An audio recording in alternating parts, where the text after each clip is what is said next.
picture ni Nadine Lustre at ni Alden Richards. Kasi in-announce na magkakaroon sila ng proyekto nga ngayon 2026 under sa View, yung Love Siargao. 26 episodes daw ito na series. Oo. Eh, ang dami nagsasabi na picture pa lang may chemistry na yung dalawa. Oo, yan Diba? Di ba parang Catherine and James Reid? Meron din silang di ba? Oo nga parang nagpalit lang. Oo, di ba? Oo nga. Oo nga, Paris anime.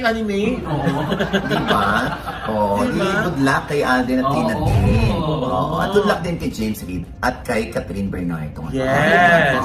View din ba yun? Hindi. Sa ABS yun, di ba? Hindi natin alam kung Netflix yun or Prime Video. Pero maganda na nagkakaroon ng mga ganyang mga proyekto na nag-eksperimento na kung sino yung mga pwedeng pagtambalin, di ba?